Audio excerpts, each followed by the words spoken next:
ನಮಸ್ಕಾರ ಸ್ನೇಹಿತರೆ, ನಮ್ಮ ನಂಬಿಕೆಗೆ ಸ್ವಾಗತ ಸುಸ್ವಾಗತ. ಸ್ನೇಹಿತರೆ, ಬಳ್ಳಾರಿ ಜಿಲ್ಲೆಯ ಕೊಟ್ಟೂರಿನಲ್ಲಿದೆ 500 ವರ್ಷಗಳಷ್ಟು ಹಳೆಯದಾಗಿರುವ ಒಂದು ಅಪರೂಪದ ಮಣಿಮಂಚ. ನೋಡಲು ಸಾಮಾನ್ಯ ಮಂಚದಂತೆ ಕಂಡರೂ ಇದರ ವಿಶೇಷತೆ ನಿಜಕ್ಕೂ ಅಪಾರ.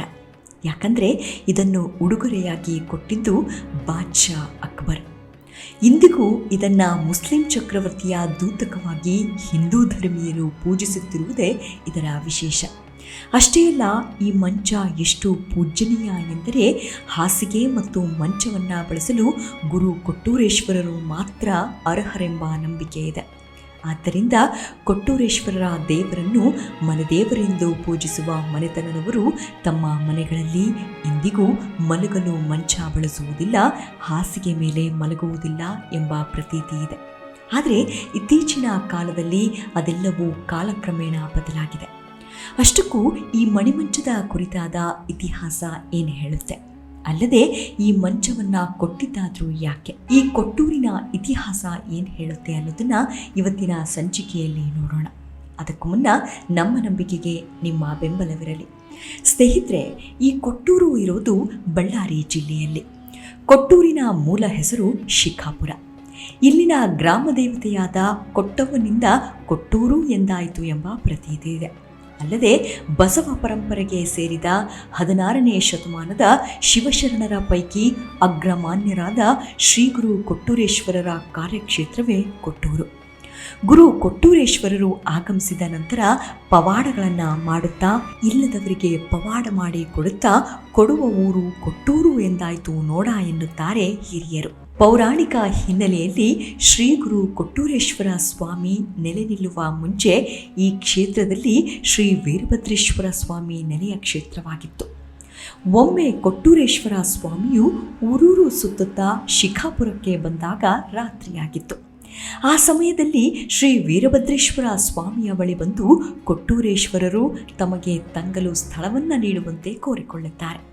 ಇದಕ್ಕೆ ಒಪ್ಪಿದ ವೀರಭದ್ರೇಶ್ವರರು ತಮ್ಮ ಆಸ್ಥಾನದಲ್ಲಿ ಮಲಗಲು ಸ್ಥಳವನ್ನು ನೀಡಿದರು.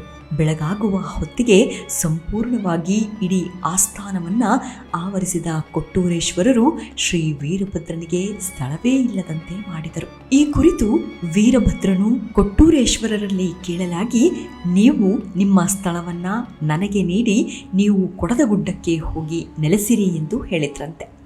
ಅದರಂತೆ ವೀರಭದ್ರ, ಇನ್ನು ಮುಂದೆ ಆ ನಿನ್ನ ಸ್ಥಳವನ್ನು ಯಾರಿಗೂ ಕೊಡಬಾರದು, ಆ ಕ್ಷೇತ್ರವು ಕೊಡದಗುಡ್ಡ ಎಂದು ಪ್ರಖ್ಯಾತವಾಗಲಿ. ಅಂತೆಯೇ ನೀನು ನನಗೆ ಕೊಟ್ಟ ಈ ಶಿಖಾಪುರ ಇನ್ನು ಮುಂದೆ ಕೊಟ್ಟೂರು ಎಂದು ಪ್ರಖ್ಯಾತವಾಗಲಿ ಎಂದು ಹರಸಿದರು ಎಂಬ ಕಥೆ ಇದೆ. ಶ್ರೀಗುರು ಕೊಟ್ಟೂರೇಶ್ವರನಿಗೆ ಕೊಟ್ಟೂರು ಬಸವೇಶ್ವರ ಎಂತಲೂ ಕರೆಯುತ್ತಾರೆ. ಪ್ರತಿ ವರ್ಷ ಫೆಬ್ರವರಿ ಅಥವಾ ಮಾರ್ಚ್ ತಿಂಗಳಲ್ಲಿ ರಥೋತ್ಸವ ಜರುಗುವುದು. ಇನ್ನು ಡಿಸೆಂಬರ್ ತಿಂಗಳಲ್ಲಿ ಲಕ್ಷ ದೀಪೋತ್ಸವ ಜರುಗುತ್ತದೆ. ಕೊಟ್ಟೂರೇಶ್ವರ ಸ್ವಾಮಿಯ ಹಿರೇಮಠಕ್ಕೆ ಅನೇಕ ಭಕ್ತರಿದ್ದಾರೆ. ಈ ದೇವರ ಗುಡಿಯು 3 ಸ್ಥಳಗಳಲ್ಲಿ ಇದೆ. ಒಂದು ಹಿರೇಮಠ ಅಥವಾ ದೊಡ್ಡ ಮಠ, ತೊಟ್ಟಿಲು ಮಠ ಮತ್ತು ಗಚ್ಚಿನ ಮಠ. ಗಚ್ಚಿನ ಮಠದಲ್ಲಿ ಅಕ್ಬರ್ ಚಕ್ರವರ್ತಿ ಕೊಟ್ಟಿದ್ದಾನೆ ಎಂಬ ಪ್ರತೀತಿ ಇರುವ ಒಂದು ಮಂಚವೂ ಕೂಡ ಇದೆ. ಇವತ್ತಿನ ಸಂಚಿಕೆಯ ಮೂಲ ವಿಚಾರವೇ ಈ ಮಣಿಮಂಚದ ಕುರಿತಾದ ಇತಿಹಾಸ, ವಿಸ್ಮಯ ಹಾಗೂ ನಿಗೂಢತೆಯನ್ನು ಕುರಿತಾಗಿರುವಂಥದ್ದು. ಸ್ನೇಹಿತರೆ, ವೀರಶೈವ ಧರ್ಮ ಪ್ರಚಾರ ಮಾಡುತ್ತಾ ತಮಿಳುನಾಡಿನಿಂದ ಕೊಟ್ಟೂರಿಗೆ ಬಂದ ಕೊಟ್ಟೂರೇಶ್ವರರು ತಮ್ಮ ಪ್ರಭಾವಳಿಯಿಂದಾಗಿ ನಡೆದಾಡುವ ದೇವರು ಎಂದೇ ಪ್ರಸಿದ್ಧಿಯನ್ನು ಪಡೆದಿದ್ದರು.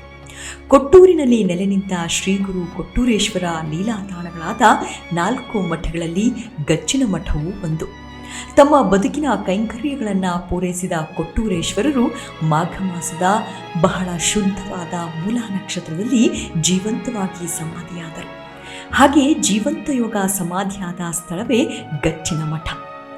ಬೇಡಿ ಬಂದವರಿಗೆಲ್ಲ ವರವ ಕೊಟ್ಟು ಕಾಪಾಡಿದ ಶ್ರೀ ಕೊಟ್ಟೂರೇಶ್ವರರು ಈ ಶ್ರದ್ಧಾ ಕೇಂದ್ರದ ಅಧಿದೇವತೆ ಎನಿಸಿದರು. ಇನ್ನು ಗಚ್ಚಿನ ಮಠದಲ್ಲಿರುವ ಈ ಮಂಚದ ವಿಶೇಷತೆಯನ್ನು ಗಮನಿಸಿದರೆ 7 ಅಡಿ ಉದ್ದ, 5.25 ಅಡಿ ಅಗಲವಿದೆ. ಇದರ 4 ಕಾಲುಗಳು 2.5 ಅಡಿ ಎತ್ತರವಿದ್ದರೆ ಒಂದೊಂದು ಬುಗುಟಿಯ ವ್ಯಾಸ 1.5 ಅಡಿಯಷ್ಟಿದೆ. ಈ ಮಂಚದ ಮೇಲಿರುವ ಹಾಸಿಗೆಯನ್ನು ವರ್ಷಕ್ಕೊಮ್ಮೆ ಬದಲಾಯಿಸಲಾಗುತ್ತದೆ. ಕೊಟ್ಟೂರು ಮಹಾರಥೋತ್ಸವದ ವೇಳೆ ಮಂಚವನ್ನು ಭಕ್ತರ ದರ್ಶನಕ್ಕೆ ಇಡಲಾಗುತ್ತದೆ. ಇಂದಿಗೂ ಗಚ್ಚಿನ ಮಠದಲ್ಲಿ ವಿರಾಜಮಾನವಾಗಿರುವ ಮಣಿಮಂಚದ ಕಥಾನಕ ನಿಜಕ್ಕೂ ಕುತೂಹಲಕರವಾದದ್ದು. ಯಾಕಾಗಿ ಇಲ್ಲಿಗೆ ಬಂತು, ಈ ಮಂಚ ಇಲ್ಲಿ ಬಂದದ್ದು ಹೇಗೆ ಎಂಬ ಇತಿಹಾಸವೇ ನಿಜಕ್ಕೂ ಅಮೋಘ. ಅದು 15ನೇ ಶತಮಾನ. ಆಗ ಇಡೀ ಭಾರತ ಮೊಘಲ್ ಅರಸರ ತೆಕ್ಕೆಯೊಳಗಿತ್ತು. ದೆಹಲಿ ಆಳುತ್ತಿದ್ದ ಅಕ್ಬರ್ ಚಕ್ರವರ್ತಿಗೆ ಸಂತಾನ ಯೋಗವಿರಲಿಲ್ಲ. ಅದೇ ಚಿಂತೆಯಲ್ಲಿದ್ದ ರಾಣಿಯ ಕನಸಿನಲ್ಲಿ ಗುರು ಕೊಟ್ಟೂರೇಶ್ವರರು ಮಗುವಾಗಿ ಕಾಣಿಸಿಕೊಂಡರಂತೆ. ಇದಾದ ಸ್ವಲ್ಪ ದಿನದಲ್ಲಿಯೇ ಧರ್ಮ ಪ್ರಚಾರಕ್ಕಾಗಿ ದೆಹಲಿಗೆ ಹೋದ ಗುರು ಕೊಟ್ಟೂರೇಶ್ವರರು ಅಲ್ಲಿನ ಸರ್ಪಗಾವಲನ್ನು ಮೀರಿ ಅರಮನೆಯ ಪ್ರವೇಶ ಮಾಡಿ ಹುಚ್ಚನಂತೆ ವರ್ತಿಸತೊಡಗಿದರು. ಅದರಿಂದ ಸಿಟ್ಟಿಗೆದ್ದ ಅಕ್ಬರ್ ತನ್ನ ಖಡ್ಗವನ್ನು ಬೀಸಲು ಮುಂದಾದ. ತಕ್ಷಣ ಮಗುವಾಗಿ ಕಾಣಿಸಿಕೊಂಡ ಕೊಟ್ಟೂರೇಶ್ವರರು ಅಂತಃಪುರದಲ್ಲಿ ರಾಣಿಯು ಕುಳಿತ ಮಂಚದ ಮೇಲೆಯೇ ಮಗುವಾಗಿ ಆಕೆಯೊಡನೆ ಆಟ ಆಡತೊಡಗಿದರು. ಮಗುವಿನ ಸೌಂದರ್ಯಕ್ಕೆ ಮನಸೋತ ಅಕ್ಬರನಿಗೆ ನಿಜ ತಿಳಿದು ಕೊಟ್ಟೂರೇಶ್ವರರ ಕ್ಷಮೆ ಕೋರಿದ. ಶ್ರೀ ಗುರು ಕೊಟ್ಟೂರೇಶ್ವರರು ಆಗ ಅಕ್ಬರನಿಗೆ ಮಕ್ಕಳಾಗುವಂತೆ ಹರಸಿದರು. ಹಾಗೆಯೇ ದೆಹಲಿಯಿಂದ ವಾಪಸ್ ಹೊರಡುವಾಗ ಅಕ್ಬರ್ ತಮ್ಮ ಮೇಲೆ ಝಳಪಿಸಿದ ರತ್ನಖಚಿತ ಖಡ್ಗವನ್ನು ರಾಣಿಯ ಮಣಿಮಂಚವನ್ನು ಒಪ್ಪಿಸುವಂತೆ ಹೇಳಿದರು. ಅದರಂತೆ ಕೊಟ್ಟೂರೇಶ್ವರರ ವರದಿಂದ ಮಕ್ಕಳ ಭಾಗ್ಯ ಪಡೆದ ಅಕ್ಬರ್ ಖಡ್ಗ ಮತ್ತು ಮಣಿಮಂಚವನ್ನು ಕೊಡುಗೆಯಾಗಿ ನೀಡಿದ. ರತ್ನಖಚಿತ ಖಡ್ಗವು ಈಗಲೂ ಹಿರೇಮಠದ ಪ್ರತಿ ಉತ್ಸವದಲ್ಲೂ ಸ್ವಾಮಿಯ ಉತ್ಸವ ಮೂರ್ತಿಯ ಜೊತೆಗೆ ಕೊಂಡೊಯ್ಯಲಾಗುತ್ತೆ. ಮಣಿಮಂಚವನ್ನ ಗಚ್ಚಿನ ಮಠದಲ್ಲಿನ ನೆಲಮಾಳಿಗೆಯಲ್ಲಿರಿಸಿ ಅಲ್ಲಿಯೇ ಕೊಟ್ಟೂರೇಶ್ವರರು ಜೀವಂತ ಯೋಗ ಸಮಾಧಿಯಾದರು. ಇದೀಗ ಸಾಗುವಾನಿ ಮಠದಲ್ಲಿ ಅದೇ ಮಾದರಿಯಲ್ಲಿ ತಯಾರಿಸಲಾದ ಇನ್ನೊಂದು ಮಂಚವನ್ನು ಈಗ ಸಾರ್ವಜನಿಕರ ದರ್ಶನಕ್ಕೆ ಇಡಲಾಗುತ್ತಿದೆ. ಜೀವಂತ ಯೋಗ ಸಮಾಧಿಯಾದ ಗಚ್ಚಿನ ಮಠದಲ್ಲಿ ದರ್ಶನಕ್ಕಿರುವ ಮಂಚದ ಮೇಲೆ ಕೊಟ್ಟೂರೇಶ್ವರರು ದಿನರಾತ್ರಿ ಪವಡಿಸುತ್ತಾರೆ ಎಂಬ ಭಾವನೆ ಭಕ್ತ ಜನರಲ್ಲಿದೆ. ಹೀಗೆ ಮುಸ್ಲಿಂ ಚಕ್ರವರ್ತಿಯೊಬ್ಬ ನೀಡಿದ ಮಂಚವು ಹಿಂದೂಗಳಿಗೆ ಪೂಜ್ಯನೀಯ ಭಾವ ಬೆಳೆಸುತ್ತಿರುವ ಶ್ರೀ ಗುರು ಕೊಟ್ಟೂರು ಕ್ಷೇತ್ರವು ಇಂದಿಗೂ ಧರ್ಮ ಸಮನ್ವಯತೆಗೆ ಸಾಕ್ಷಿಯಾಗಿದೆ. ಕೊಟ್ಟೂರು ಇಂದಿಗೆ ಧಾರ್ಮಿಕ ಯಾತ್ರಾ ಸ್ಥಳವಾಗಿ ರೂಪುಗೊಂಡಿದೆ. ಈ ಪಟ್ಟಣದ ಮಧ್ಯಭಾಗದಲ್ಲಿರುವ ಶ್ರೀ ಗುರು ಬಸವೇಶ್ವರ ಸ್ವಾಮಿ ದೇವಸ್ಥಾನವು ಶ್ರೀ ವೀರಭದ್ರೇಶ್ವರನ ಆರಾಧನೆಗಾಗಿ ಸಮರ್ಪಿತವಾಗಿದೆ. ಈ ದೇವಾಲಯವನ್ನು ಹರಪನಹಳ್ಳಿಯ ದೊರೆ ಸೋಮಶೇಖರ ರಾಜ 5ನೇ ಶತಮಾನದಲ್ಲಿ ನಿರ್ಮಿಸಿದನೆಂದು ನಂಬಲಾಗಿದೆ. ಶ್ರೀ ಗುರು ಕೊಟ್ಟೂರೇಶ್ವರರ ಮೂಲ ಪ್ರತಿಮೆಯಾದ ವೀರಭದ್ರೇಶ್ವರ ಪ್ರತಿಮೆಯನ್ನು ವಿಷ್ಣುವಿನ ಪ್ರತಿಮೆಯಲ್ಲಿ ಪುರದೇವರ ಪ್ರತಿಮೆಯನ್ನು ಪ್ರತಿಷ್ಠಾಪಿಸಿದ ನಂತರ ನಿರ್ಮಿಸಲಾಗಿದೆ. ಕೊಟ್ಟೂರೇಶ್ವರ ಲಿಂಗಮಾನವನ್ನು ಕಾರ್ತೀಕ ಮಾಸದಲ್ಲಿ ಆಚರಿಸಲಾಗುತ್ತದೆ. ಮಾಘ ಮಾಸದಲ್ಲಿ ಲಕ್ಷಾಂತರ ಜನರು ದೂರದ ಊರುಗಳಿಂದ ಬರಿಗಾಲಿನಲ್ಲಿ ಶ್ರೀ ಗುರು ಕೊಟ್ಟೂರೇಶ್ವರನ ನಾಮಸ್ಮರಣೆ ಮಾಡುತ್ತಾ ತಮ್ಮ ಇಷ್ಟಾರ್ಥಗಳನ್ನು ಈಡೇರಿಸಿಕೊಳ್ಳುತ್ತಾರೆ. ಶ್ರಾವಣ ಮಾಸದಲ್ಲಿ ದೇವರಿಗೆ ರುದ್ರಾಭಿಷೇಕ ಮಾಡಲಾಗುತ್ತದೆ.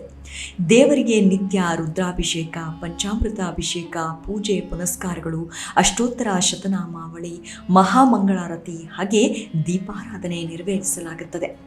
ಇಲ್ಲಿ ಸರ್ವಧರ್ಮೀಯರೆನ್ನದೇ ಶ್ರೀ ಗುರು ಕೊಟ್ಟೂರೇಶ್ವರ ಜಾತ್ರಾ ಮಹೋತ್ಸವವನ್ನು ವಿಜೃಂಭಣೆಯಿಂದ ಆಚರಿಸಲಾಗುತ್ತದೆ. ಶ್ರೀ ಗುರು ಕೊಟ್ಟೂರೇಶ್ವರನಲ್ಲಿ ಭಕ್ತರು ತಮ್ಮ ತಮ್ಮ ಕೋರಿಕೆಯನ್ನು ಕೇಳುತ್ತಾ ಮಕ್ಕಳಿಲ್ಲದವರು ಈ ಮಣಿಮಂಚ ತೊಟ್ಟಿಲು ತೂಗುವುದರ ಮೂಲಕ ಸಂತಾನ ಭಾಗ್ಯವನ್ನು ಪಡೆದಿದ್ದಾರೆ.